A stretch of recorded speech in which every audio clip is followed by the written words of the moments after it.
It's me again. Okay. Right, hi. So, without the jacket.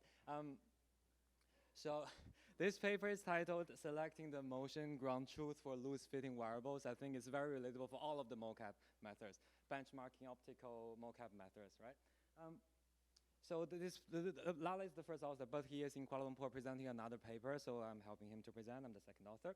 So the nice thing about EMOD papers, the review always gets you some new ideas. So one of the review is, why don't we use Vicon or OptiTrack, those optical-based reflective markers?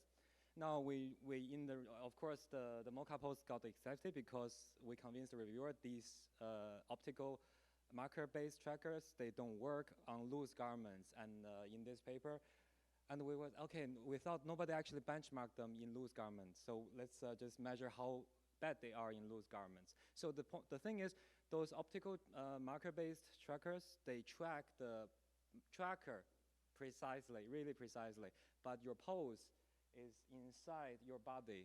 You do not even see your shoulder joint, and there are actually two anatomic shoulder joints, and depends on how you move, it's which joint is deciding.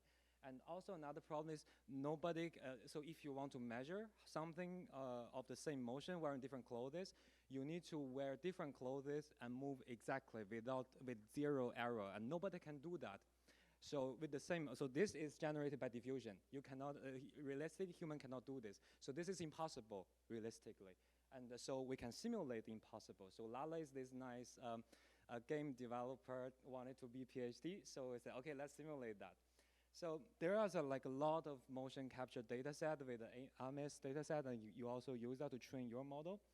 And then we have a wardrobe of 3D clothes, and then we fit this wardrobe on different body shapes, different genders, and then we combine them together, and we categorize it into different drape, like looseness.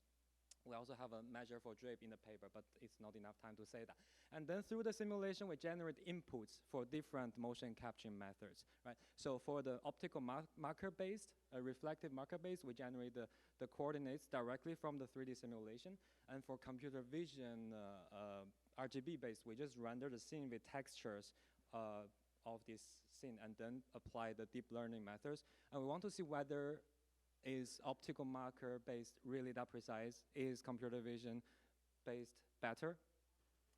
So these are some of the scenes from the simulation of different body combined with different clothes from our wardrobe.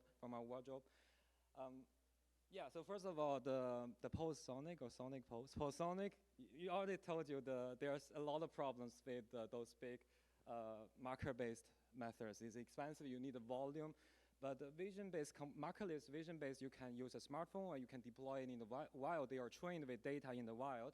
So let's see whether it's better or not. So 1, 2, 3, 4, 6, these are different level of drapeness, different levels of looseness. So one is almost skin tight. So this will be level 2 or 3 already. So I can first see the first conclusion is marker-based is better than markerless in tight clothes. But these are ideal conditions. Even in the ideal conditions, the marker-based has over 10 centimeter MPJPE. So your ground truth has 10 centimeter MPJPE. So to put that into perspective, my knee joint is like 20 centimeters. So this is really easy to get into it. So if just a little wiggle, you have 10 centimeter mean per joint position error already, right? And another observation is, okay, this was not possible to measure before without this simulation because you cannot go into the anatomic joint of a human.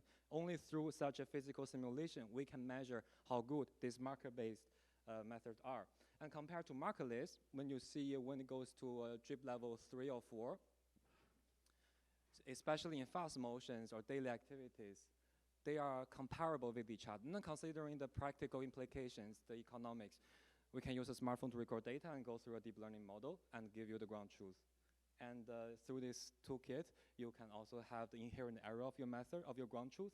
You can include that in your training process. And we want to expand this into other more multi-view vision methods. And yeah, and then welcome to discuss with me at the poster. Thank you very much. It's too short for me.